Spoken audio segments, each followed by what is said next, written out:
Hello anime lovers, നമ്മൾ ഇന്ന് കാണാൻ പോകുന്നത് the beginning after the end season 1 മൂന്നാമത്തെ എപ്പിസോഡാണ്. ഇതിന് മുമ്പത്തെ എപ്പിസോഡ് നിങ്ങൾ കണ്ടിട്ടില്ലെങ്കിൽ നിങ്ങൾക്ക് കഥ എന്തായാലും മനസ്സിലാവില്ല. അതുകൊണ്ട് താഴെ ഡിസ്ക്രിപ്ഷനിലും മുകളിൽ ഐക്കണിലും ഞാൻ ലിങ്ക് കൊടുക്കാം. പെട്ടെന്ന് പോയിട്ട് കണ്ടിട്ട് വരിക. അപ്പോൾ വീഡിയോ ഇഷ്ടപ്പെട്ടാൽ ലൈക്ക് ചെയ്യാൻ ഒരിക്കലും മറക്കരുത്. അതുപോലെ അടുത്ത വീഡിയോ കാണാൻ വേണ്ടി സബ്സ്ക്രൈബ് ചെയ്യുക. എന്നാ anime lovers, once again welcome back to anime exposure.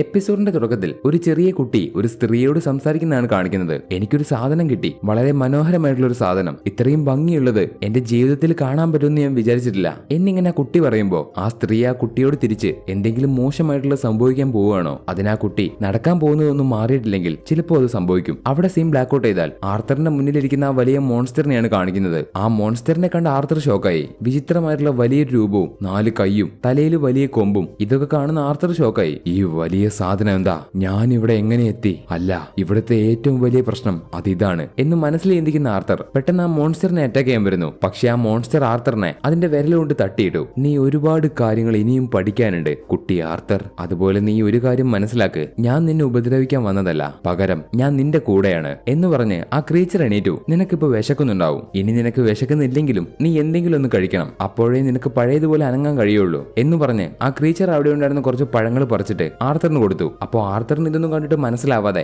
അവൻ ആ ക്രീച്ചറിനോട് എന്തെങ്കിലും ചോദിക്കാൻ തുടങ്ങുമ്പോൾ മുമ്പ് വീണതിന്റെ വേദന കൊണ്ട് അവനൊന്നും സംസാരിക്കാൻ കഴിയുന്നില്ല. ആ വേദന കൊണ്ട് ആർത്തർ കരഞ്ഞു. അത് കണ്ട ആ ക്രീച്ചർ ആർത്തറിനോട്, നീ ഇപ്പോ അനങ്ങാൻ പാടില്ല, നീ ഒന്നിനെ കുറിച്ചും ആലോചിച്ച് തലവുണ്ടാക്കണ്ട, നീ രക്ഷപ്പെട്ടത് തന്നെ വലിയൊരു ഭാഗ്യമായിട്ട് എടുത്താൽ മതി. അതുപോലെ നീ ഇത് കഴിച്ചു തീർത്തിട്ടില്ലെങ്കിൽ നിന്റെ ചോദ്യങ്ങൾക്കുള്ള ഉത്തരം ഞാൻ തരില്ല. അത് കേട്ട് ആർത്തർ കരച്ചിൽ നിർത്തി ആ പഴങ്ങളെല്ലാം തിന്നു. അപ്പോഴാണ് ആർത്തറിന് അവന്റെ അമ്മയുടെയും അച്ഛന്റെയും കാര്യം ഓർമ്മ വരുന്നത്. എന്റെ അച്ഛനും അമ്മയും അവർക്ക് എന്ത് പറ്റിയെന്ന് നിങ്ങൾക്ക് അറിയോ? അതിനാ ക്രീച്ചർ ആർത്തറിനോട്, എനിക്ക് എവിടെ നിന്ന് പുറത്തേക്ക് അനങ്ങാൻ കഴിയില്ല, പക്ഷേ അതിനർത്ഥം എനിക്കൊന്നും കാണാൻ കഴിയില്ല എന്നല്ല, എനിക്ക് എല്ലാ കാര്യങ്ങളും കാണാൻ കഴിയും എന്ന് പറഞ്ഞ ക്രീച്ചർ അതിന്റെ പവർ ഉപയോഗിച്ച് അവിടെ എന്താണ് നടന്നതെന്ന് ആർത്തറിന് കാണിച്ചു കൊടുക്കുന്നു. നിന്റെ ഫാമിലി ജീവനോടെയുണ്ട്, അവരവരുടെ യാത്ര ദിവസങ്ങൾക്ക് മുമ്പേ ആരംഭിച്ചു. അത് കാണുന്ന ആർത്തർ, അവര് ജീവനോടെ ഉണ്ടല്ലേ, അവർക്കാർക്കും ഒരു കുഴപ്പമില്ലല്ലേ എന്ന് കരഞ്ഞുകൊണ്ട് പറയുന്ന ആർത്തറിന് ഒരുപാട് സന്തോഷമായി. എന്നിട്ട് അവൻ ആ ക്രീച്ചറിനോട് നന്ദി പറയുമ്പോൾ അത് അവനോട്, ആർത്തർ എന്റെ പേരാണ് സിൽവിയ. ഓ നന്ദിയുണ്ട് സിൽവിയ എന്ന് ആർത്തർ തിരിച്ചു പറയുമ്പോൾ സിൽവിയയുടെ നെഞ്ചത്തുള്ള ഒരു മുറിവ് കാണിക്കുന്നുണ്ട്. അവിടെ സീൻ കട്ട് ചെയ്താൽ വീണ്ടും ആ കുട്ടിയും സ്ത്രീയും സംസാരിക്കുന്നതാണ് കാണിക്കുന്നത്. ഞാനിനി എന്താ ചെയ്യാൻ പോകുന്നതെന്ന് നിങ്ങൾക്ക് അറിയോ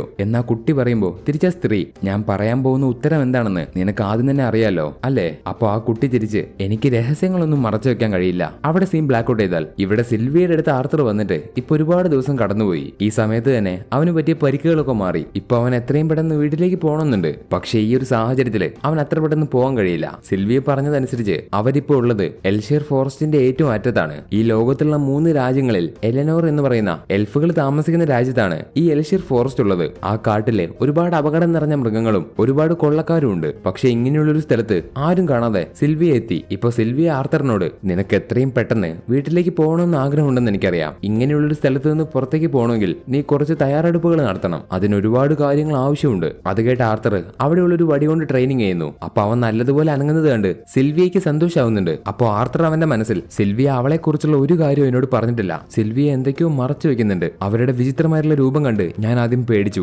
സിൽവിയ ആരുടെയോ കൂടെ ഇതിനു മുമ്പ് ഫൈറ്റ് ചെയ്തിട്ടുണ്ട്, പക്ഷെ അതിനെക്കുറിച്ചുള്ള കാര്യങ്ങളൊന്നും എന്നോട് ഇവർ പറയുന്നില്ല. പക്ഷെ സിൽവിയക്ക് ഇത്രയും വലിയ പേടിപ്പിക്കുന്ന രൂപം ഉണ്ടെങ്കിലും ആ ഒരു കാര്യം മാത്രം മാറ്റിവെച്ചാൽ അവര് വളരെ ശാന്തമായിട്ടുള്ള ഒരു പാവമാണ് എന്നിങ്ങനെ ചിന്തിച്ചതിന് ശേഷം ആർത്തർ ഒരു സ്ഥലത്തിരുന്ന് അവന്റെ മാനാക്കോർ കോൺസെൻട്രേറ്റ് ചെയ്യുന്നു. അത് കാണുന്ന സിൽവിയ, നിന്റെ ഈ പ്രായത്തില് നിനക്ക് മാനാക്കോർ കൺട്രോൾ ചെയ്യാൻ കഴിഞ്ഞോ? അങ്ങനെയാണെങ്കിൽ നിനക്ക് ഇത് ചെയ്യാൻ കഴിയോ എന്ന് പറഞ്ഞ് സിൽവിയ അവളുടെ കൈ കൊണ്ട് മാജിക് ഉപയോഗിക്കുന്ന അതേ സമയത്ത് തന്നെ എയറിൽ നിന്ന് മാനയും കളക്ട് ചെയ്യുന്നു. ഇത് കാണുന്ന ആർത്തർ അവിടെ സിൽവിയെ കൊണ്ട് ഇത് ചെയ്യാൻ പറ്റുമോ എന്ന് ചിന്തിക്കുന്നു. അപ്പൊ സിൽവിയ ആർത്തറിനോട്, മനുഷ്യർക്ക് മാനയെ കുറിച്ച് ഒരുപാട് തെറ്റിദ്ധാരണകളുണ്ട്. ആ തെറ്റിദ്ധാരണ അവരെ 2 തരത്തിൽ ചിന്തിപ്പിക്കും. ഒന്ന് മാന കളക്ട് ചെയ്യാനും 2 മാന ഉപയോഗിക്കാനും. അതുകൊണ്ട് മനുഷ്യരെ മാറ്റി നിർത്തിയാൽ ഇത് വളരെ സാധാരണയാണ്. മാന ബീസ്റ്റ് എന്നറിയപ്പെടുന്ന ജീവികൾ ശ്വാസം എടുക്കുന്നത് പോലെ സാധാരണയായിട്ടാണ് ഈ കാര്യം ചെയ്യാറുള്ളത്. അതുകൊണ്ട് നിനക്ക് ഇത് പഠിക്കാൻ താല്പര്യമുണ്ടോ? അതെ, എനിക്ക് പഠിക്കണം. എന്നാ ശരി, ഞാൻ നിന്നോടൊരു ചോദ്യം ചോദിക്കാം. നീ ഇത് പഠിച്ചെടുത്താൽ നീ ആദ്യത്തെക്കാൾ സ്ട്രോങ് ആയിട്ട് മാറും. അപ്പോൾ ആ അറിവ് കൊണ്ട് നിന്റെ ആ ശക്തി നീ എന്തിനുപയോഗിക്കും? അത് കേൾക്കുന്ന ആർത്തർ അവന്റെ മനസ്സിൽ, ഇത് പഠിച്ചെടുത്താൽ ആദ്യത്തെക്കാൾ ശക്തി കിട്ടുമോ എന്ന് ചിന്തിക്കുന്ന ആർത്തർ ഇതിനു മുമ്പ് അവന്റെ കുടുംബത്തിന് സംഭവിച്ച ആലോചിച്ച് അവൻ സിൽവിയയോട്, ഞാൻ ഇഷ്ടപ്പെടുന്ന എന്റെ കുടുംബത്തിനെ ഉപദ്രവിക്കാൻ വരുന്നവരെ ഞാൻ കൊന്നുകളയും. അത് കേട്ട സിൽവിയ പെട്ടെന്ന് ആർത്തറിനെ തട്ടിത്തെറിപ്പിച്ചു. നിങ്ങൾ എന്ത് പണ്ടാറായി ചെയ്തേ? ആർത്തർ, നീ തോറ്റുപോയി. നിന്നെ പോലെയുള്ളവർക്ക് ഞാൻ ഈ കാര്യം പഠിപ്പിച്ചു കൊടുക്കില്ല. അതെന്തുകൊണ്ടാ? നമ്മുടെ ശത്രുക്കളെ നമ്മൾ കൊല്ലണ്ടേ? അതിന് സിൽവിയ ആർത്തറിനോട്, ശത്രുക്കളെ കൊല്ലുന്ന കൊല്ലുന്നത് മാത്രമാണോ നിന്റെ മനസ്സിൽ? ആർത്തർ, ഞാൻ നിന്നെ അടിച്ചത് നിനക്ക് വേദന എടുത്തോ? ഇല്ല, കുഴപ്പമൊന്നുമില്ല. അങ്ങനെയാണെങ്കിൽ എന്റെ ഈ കൈകൊണ്ട് നിന്നെ സുഖമായി പിച്ച് കീറാൻ കഴിയും. അതുപോലെ തന്നെ നിന്നെ സാവധാനം തൊടാനും കഴിയും. അതിൽ നീ ഏതാണ് തിരഞ്ഞെടുക്കുക? അത് കേട്ട ആർത്തർ, അതിൽ സാവധാനം ഉള്ളത്. ഇപ്പൊ സിൽവി ആർത്തറിനോട് വെറുപ്പും ദേഷ്യവും എന്തിനേയും പെട്ടെന്ന് പൊള്ളയേൽപ്പിക്കും. അങ്ങനെ അത് പതിയെ അക്രമമായിട്ട് മാറും. ആ സമയത്ത് അത് നമുക്ക് നല്ലതായിട്ട് തോന്നും. പക്ഷെ എല്ലാത്തിന്റെ അവസാനം വെറുപ്പ് മാത്രം ബാക്കിയുണ്ടാവുള്ളൂ. നമുക്കെല്ലാം നഷ്ടപ്പെടും. അത് കേട്ട ആർത്തറിന് അവന്റെ കഴിഞ്ഞ കാലം ഓർമ്മ വരുന്നു. എന്നിട്ട് സിൽവി ആർത്തറിന്റെ തലയിൽ കൈവച്ച്, ഞാൻ രക്ഷപ്പെടുത്തിയ നിന്റെ ജീവൻ അങ്ങനെ ഒന്നിലേക്ക് പോവാൻ പാടില്ല എന്ന് സിൽവിയെ പറഞ്ഞത് കേട്ട് ആർത്തർ അവന്റെ മനസ്സിൽ ചിന്തിക്കും, ഇവർക്ക് എന്നെ പറ്റി എന്തൊക്കെയോ അറിയാം, പക്ഷെ അതൊരിക്കലും സംഭവിക്കില്ലല്ലോ. അപ്പോൾ സിൽവി ആർത്തറിനോട് വീണ്ടും ചോദിക്കും, ആർത്തർ, ഞാൻ ഒരു പ്രാവശ്യം കൂടെ നിന്നോട് അത് ചോദിക്കാം. നീ ഇപ്പോൾ ഉള്ളതിനേക്കാൾ സ്ട്രോങ് ആയിട്ട് മാറിയാൽ നിന്റെ ശക്തി കൊണ്ട് നീ എന്ത് ചെയ്യും? അത് കേട്ട ആർത്തർ അവന്റെ മനസ്സിൽ അവന്റെ കുടുംബത്തിനെ കുറിച്ച് ചിന്തിച്ചിട്ട്, ഞാൻ ഇഷ്ടപ്പെടുന്ന ആൾക്കാരെ ഞാൻ സംരക്ഷിക്കും എന്ന് ആർത്തർ സിൽവിയോട് പറയുന്നു. തിരിച്ച് സിൽവി അവനോട് വളരെ നല്ല ഉത്തരം എന്ന് പറയുന്നു. അടുത്ത സീനില് സിൽവിയെ പോലെ ഇരിക്കുന്ന മറ്റൊരു ക്രീച്ചറിനെയാണ് കാണിക്കുന്നത്. അവൾ ഇവിടെ അടുത്ത് എവിടെയോ ഉണ്ട്. നിനക്ക് എന്റെ അടുത്ത് നിന്ന് ഓടി രക്ഷപ്പെടാൻ കഴിയില്ല സിൽവിയ എന്ന് പറയുന്ന ആ ക്രീച്ചർ സിൽവിയയാണ് അന്വേഷിച്ചുകൊണ്ടിരിക്കുന്നത്. ശേഷം കിങ് ഗ്രേയുടെ ഒരു പാസ്റ്റ് കാണിക്കുന്നു. കിങ് ഗ്രേക്ക് എത്ര വിജയിച്ചിട്ടും എത്ര ആൾക്കാരെ കൊന്നൊടുക്കിയിട്ടും ഒരു മനസമാധാനമില്ല. അയാൾക്ക് കിങ് എന്ന് പറയുന്ന ഒരു പേര് മാത്രമേ ഉള്ളൂ. അതുപോലെ യുദ്ധങ്ങൾ ഉണ്ടാക്കുന്ന ഒരു ഇടനിലക്കാരൻ. തനിക്ക് കിങ് എന്നൊരു പദവി മാത്രമേ ഉള്ളൂ, മറ്റൊന്നും കിങ് ഗ്രേക്ക് ഇല്ല. ഇങ്ങനെയൊക്കെ ചിന്തിക്കുന്ന കിങ് ഗ്രേ തിരിച്ച് തന്റെ റൂമിലേക്ക് വരുമ്പോൾ അവിടെയുള്ള തന്റെ കിരീടവും കത്തിയും പൊട്ടിച്ച് താഴെയിട്ടു. ഇപ്പൊ പ്രസന്റില് സിൽവി ആർത്തറിനെ എയറിൽ നിന്ന് മാന കളക്ട് ചെയ്യുന്ന അതേ സമയത്ത് മാജിക് ഉപയോഗിക്കാൻ പഠിപ്പിച്ചുകൊണ്ടിരിക്കുകയാണ്. അങ്ങനെ പതിയെ പതിയെ ആർത്തർ അത് പഠിച്ചെടുത്തു. ആ സമയത്ത് പെട്ടെന്ന് സിൽവിയ ആർത്തറിനെ തട്ടിത്തെറിപ്പിച്ച് ഒരു കല്ലിന്റെ പുറകിൽ മറച്ചു വെച്ചു. അതുപോലെ അവന്റെ അകത്തുനിന്ന് ശബ്ദം വരാതിരിക്കാൻ വേണ്ടി ഒരു മാജിക്കും സിൽവിയ ഉപയോഗിക്കുന്നുണ്ട്. എന്നിട്ട് ആർത്തറിനോട് സിൽവിയ,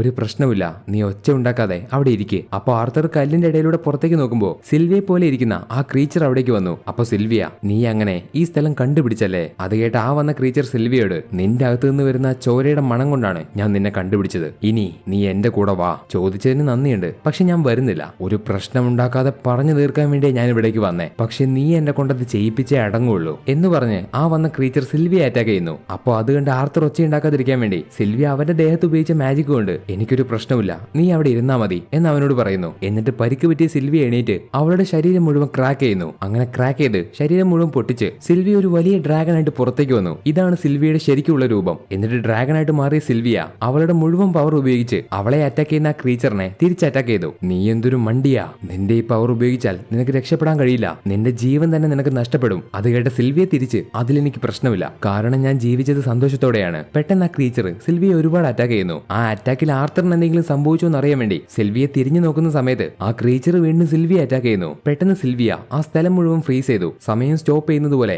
ആ സ്ഥലം മുഴുവൻ സ്റ്റോപ്പ് ചെയ്തു. അതുകൊണ്ട് ആ ക്രീച്ചറിന്റെ അറ്റാക്ക് ഇപ്പൊ നിന്നു. അതുകൊണ്ട് സിൽവിയ ആർത്തറിനെ പുറത്തേക്ക് വിളിക്കുന്നു. സിൽവിയെ കാണുന്ന ആർത്തർ ആകെ അമ്പരന്നു പോയി. എന്താ ഇവിടെ സംഭവിച്ചേ എന്ന് ആർത്തർ ചോദിക്കുമ്പോൾ സിൽവിയ ആർത്തറിനോട്, ഇതാണ് എന്റെ പവർ, ഞാൻ എന്റെ മുഴുവൻ പവർ ഉപയോഗിച്ചു. നിനക്കിപ്പോ എന്നെ കണ്ടിട്ട് എന്ത് തോന്നുന്നു? ഞാനിപ്പോ സിൽവിയെ പോലെയുണ്ടോ? നിങ്ങളൊരു ഡ്രാഗൺ അല്ലേ? മനുഷ്യന്മാരെന്നെ അങ്ങനെയാണ് വിളിക്കാറുള്ളത്. ആർത്തർ, ഇനി നമുക്ക് ഒരുപാട് സമയമില്ല, നീ എത്രയും പെട്ടെന്ന് ഇവിടെ നിന്ന് പോകണം എന്ന് പറഞ്ഞ സിൽവിയ ആർത്തറിന് അവിടെ നിന്ന് രക്ഷപ്പെടാനുള്ള ഒരു പോർട്ടൽ ഉണ്ടാക്കി. എന്നിട്ട് സിൽവിയ ആർത്തറിനോട്, എന്നോട് നീ ക്ഷമിക്ക്, ഈ വാതില് ഞാൻ വിചാരിച്ചത്ര വലുതല്ല, പക്ഷെ നീ അത് കാര്യമാക്കണ്ട. നീ പുറത്തേക്ക് ചെന്നാൽ നിനക്ക് രക്ഷപ്പെടാനുള്ള എല്ലാ കാര്യവും ഞാൻ നിനക്ക് പഠിപ്പിച്ചു തന്നിട്ടുണ്ട്. കുട്ടി ആർത്തർ, ഞാൻ നിന്നോട് വീണ്ടും ചോദിക്കാം, നീ നിന്റെ പവർ എന്തിനൊക്കെ ഉപയോഗിക്കും? അത് കേട്ട ആർത്തർ, എന്നെ ഇഷ്ടപ്പെടുന്ന ആൾക്കാരെ ഞാൻ സംരക്ഷിക്കും. ഇത് ആർത്തറിന്റെ അടുത്ത് നിന്ന് വീണ്ടും കേട്ട സിൽവിയക്ക് സന്തോഷമായി. ആ സമയത്താണ് ആർത്തർ സിൽവിയയുടെ ദേഹത്തുള്ള ആ വലിയ മുറിവ് കാണുന്നത്. അപ്പൊ സിൽവിയ, ആർത്തർ, ഞാൻ നിനക്ക് കുറച്ച് സമ്മാനം തരാം എന്ന് പറഞ്ഞ സിൽവിയ ആർത്തറിന് ഒരു കല്ലും അത് പൊതിഞ്ഞു വെക്കാനുള്ള ഒരു തൂവലും കൊടുത്തു. നീ ഈ തൂവല് കൊണ്ട് അത് പൊതിഞ്ഞ് സംരക്ഷിക്കണം. അതുപോലെ മറ്റൊരു കാര്യം കൂടെയുണ്ട് എന്ന് പറഞ്ഞ് സിൽവിയ ആർത്തറിന്റെ അടുത്തേക്ക് വരുമ്പോൾ അവന്റെ രണ്ട് കൈയിലും സിൽവിയയുടെ ദേഹത്തുള്ളതുപോലെ ഒരു മാർക്ക് വരുന്നു. അത് കണ്ട് ആർത്തർ സിൽവിയയോട് ഇതെന്താണെന്ന് ചോദിക്കുമ്പോൾ, അത് നിനക്ക് സമയം എത്തുമ്പോൾ മനസ്സിലായിക്കോളും എന്ന് സിൽവിയ അവനോട് പറഞ്ഞു. ഇത്രയേ ഉള്ളൂ, നിനക്ക് പോകാൻ സമയമായി. സത്യത്തിൽ എനിക്ക് നിന്നെ വീട്ടിലേക്ക് തിരിച്ചയക്കാൻ ആഗ്രഹമില്ല, കാരണം നിന്റെ കൂടെ ഇവിടെ ജീവിച്ചപ്പോൾ ഞാൻ ഒരുപാട് സന്തോഷിച്ചു. അത് കേട്ട് ആർത്തർ സിൽവിയോട്, നിങ്ങൾ ഇത്രയൊക്കെ എനിക്ക് പറഞ്ഞു തന്നിട്ടും എനിക്ക് നിങ്ങളെ സഹായിക്കാൻ പറ്റിയില്ല എന്ന് പറഞ്ഞ ആർത്തർ അവന്റെ മനസ്സിൽ, എനിക്ക് വിശ്വസിക്കാൻ കഴിയുന്നില്ല, ഞാൻ ഈ പറഞ്ഞത് ഞാൻ പോലും അറിയാതെയാണ് എന്റെ വായിൽ നിന്ന് വന്നത്. ചിലപ്പോ ഇവരോടുള്ള കടപ്പാട് കൊണ്ടായിരിക്കും ഞാൻ അങ്ങനെ പറഞ്ഞത്. ഇവിടെ ഇത്രയും ദിവസം നിന്നതുകൊണ്ട് ഞാൻ ഒരുപാട് മാറി എന്നിങ്ങനെ അവന്റെ മനസ്സിൽ എനിക്കുന്ന ആർത്തർ, നിങ്ങളൊരു ഡ്രാഗണോ ഒരു മോൺസ്റ്ററോ എന്തായാലും എനിക്ക് പ്രശ്നമില്ല, നിങ്ങളിപ്പോ എന്റെ ഫാമിലിയാണ്. അതിന് സിൽവിയ ആർത്തറിനോട്, പക്ഷേ നിനക്ക് അമ്മയുണ്ടല്ലോ, അങ്ങനെയാണെങ്കിൽ നിങ്ങൾ എന്റെ മുത്തശ്ശിയാണ്. അത് കേട്ട് സിൽവിയ പെട്ടെന്ന് ഞെട്ടിപ്പോയി. എന്നിട്ട് സിൽവിയെ കരഞ്ഞുകൊണ്ട് ഒരു പ്രാവശ്യം കൂടെ അവനോട് അങ്ങനെ വിളിക്കാൻ പറയുന്നു. അത് കേട്ട് ആർത്തർ വീണ്ടും സിൽവിയെ മുത്തശ്ശി എന്ന് വിളിക്കുന്നു. അപ്പൊ സന്തോഷമാവുന്ന സിൽവിയ ആർത്തറിനെ അവിടെ നിന്ന് തള്ളി പറഞ്ഞയക്കുന്നു. അപ്പൊ ആർത്തർ സിൽവിയ കൊടുത്ത ഗിഫ്റ്റ് ആ തൂവലിൽ പൊതിഞ്ഞ് ആ പോർട്ടലിലൂടെ പതിയെ നടന്നു പോകും. പെട്ടെന്ന് ആർത്തർ തിരിഞ്ഞ്, എനിക്ക് നിങ്ങളില്ലാതെ പോകാൻ കഴിയില്ല, സിൽവിയ തിരിച്ചു വാ എന്ന് പറഞ്ഞ് അലറി വിളിക്കുമ്പോഴേക്കും ആ പോർട്ടൽ ക്ലോസ് ആയി. ഉടനെ ഫ്രീസ് ചെയ്ത സ്ഥലം പഴയതുപോലെ ആവുന്നുണ്ട്. അപ്പൊ ഫ്രീസ് ആവുന്നതിന് മുമ്പ് ആ ക്രീച്ചർ ചെയ്ത അറ്റാക്ക് അതിപ്പോ സിൽവിയയുടെ ദേഹത്ത് വന്ന് കൊണ്ടു. അങ്ങനെ സിൽവിയ താഴെ വീണു. അപ്പോ സിൽവിയ മരിച്ചു എന്ന് വിചാരിച്ച് ആ ക്രീച്ചർ അവളുടെ അടുത്തേക്ക് നടന്നു വരുമ്പോ പെട്ടെന്ന് സിൽവിയ എണീറ്റ് അവളുടെ പവർ കൊണ്ട് ആ ക്രീച്ചറിനെ തിരിച്ച് അറ്റാക്ക് ചെയ്യുന്നു. ആ അറ്റാക്കിലൂടെ അവിടെ ഒരു വലിയ പൊട്ടിത്തെറി തന്നെ സംഭവിക്കുന്നു. ഇപ്പൊ പോർട്ടലിലൂടെ മറ്റെവിടേക്ക് പോയിക്കൊണ്ടിരിക്കുന്ന ആർത്തറിന് സിൽവിയയുടെ ശബ്ദം കേൾക്കുന്നുണ്ട്. ആർത്തർ, ഞാൻ പറഞ്ഞത് എന്താണെന്ന് നിനക്ക് ഓർമ്മയില്ലേ? ഉണ്ട്, എനിക്ക് ഓർമ്മയുണ്ട്. പക്ഷേ എനിക്ക് ഇപ്പോഴും സങ്കടമുണ്ട് ആർത്തർ, അതെനിക്കറിയാം. ഈ ലോകം മുഴുവനും അങ്ങനെയാണ്. അതുകൊണ്ട് നമുക്ക് ചിരിച്ചുകൊണ്ട് സങ്കടത്തെ മാറ്റിയെടുക്കാം. ഇല്ല, എനിക്കതിനെ കൊണ്ട് കഴിയില്ല. ആർത്തർ, നീ ഇത്രയും പെട്ടെന്ന് അത് ചെയ്യണ്ട. പതിയെ പതിയെ സമയമെടുത്ത് ചെയ്താൽ മതി. അതാണ് എന്റെ ആഗ്രഹം. എനിക്ക് ഉറപ്പുണ്ട് നിനക്കത് ചെയ്യാൻ കഴിയും. കാരണം നീ സ്ട്രോങ് ആയ ഒരു രാജാവായിരുന്നു. അത് കേട്ട് ആർത്തർ പെട്ടെന്ന് ഷോക്കായി. നിന്റെ ഹൃദയത്തെ ദേഷ്യവും വെറുപ്പും കൊണ്ട് മൂടരുത്. പകരം നിന്റെ ഈ പുതിയ ജീവിതം സന്തോഷത്തിന്റെ വെളിച്ചം കൊണ്ട് മൂടണം. മനസ്സിലായോ? കിങ് ഗ്രേ എന്ന് സിൽവിയ പറഞ്ഞത് കേട്ട് ആർത്തറിനൊന്നും മനസ്സിലാവുന്നില്ല. സിൽവിയയ്ക്ക് എങ്ങനെ ആർത്തറിന്റെ കഴിഞ്ഞ കാലം അറിയാം? അതെങ്ങനെ? ഇതൊന്നും ആർത്തറിന് അറിയില്ല. ശേഷം ആർത്തർ സിൽവിയെ കൊടുത്ത ഗിഫ്റ്റ് പിടിച്ച് ഒരു കാട്ടിലേക്ക് വന്നാണ് വീഴുന്നത്. ശേഷം അവൻ എഴുന്നേറ്റ് ആ ഗിഫ്റ്റ് അവന്റെ ബാഗിൽ വെച്ചു. അപ്പൊ അവന്റെ പുറകിൽ നിന്ന് ഒരു ശബ്ദം കേട്ട് ആർത്തർ പെട്ടെന്ന് തിരിഞ്ഞു നോക്കുന്ന ഈ ഒരു സീൻ കാണിച്ചുകൊണ്ട് ഈ എപ്പിസോഡ് ഇവിടെ വെച്ച് അവസാനിക്കുന്നു. സോ ഈ ഒരു എപ്പിസോഡിൽ ഒരുപാട് ട്വിസ്റ്റുകളുണ്ട്. നിങ്ങൾക്ക് മനസ്സിലാവാത്ത ഒരുപാട് കാര്യങ്ങളുണ്ടാവും. അതൊക്കെ നമുക്ക് എന്താണെന്ന് ഇനി വരാൻ പോകുന്ന എപ്പിസോഡുകളിൽ കാണാം. സോ വീഡിയോ ഇഷ്ടപ്പെട്ടാൽ ലൈക്ക് ചെയ്യുക. അടുത്ത വീഡിയോ കാണാൻ വേണ്ടി സബ്സ്ക്രൈബ് ചെയ്യുക. ഈ വീഡിയോയെ കുറിച്ചുള്ള നിങ്ങളുടെ അഭിപ്രായം കമന്റ് ആയിട്ട് അറിയിക്കുക. എന്നാ അടുത്തൊരു വീഡിയോയുമായി കാണുന്നതുവരെ അനിമേ ലവേഴ്സ്, ഇറ്റ്സ് മീ ആനിമോ.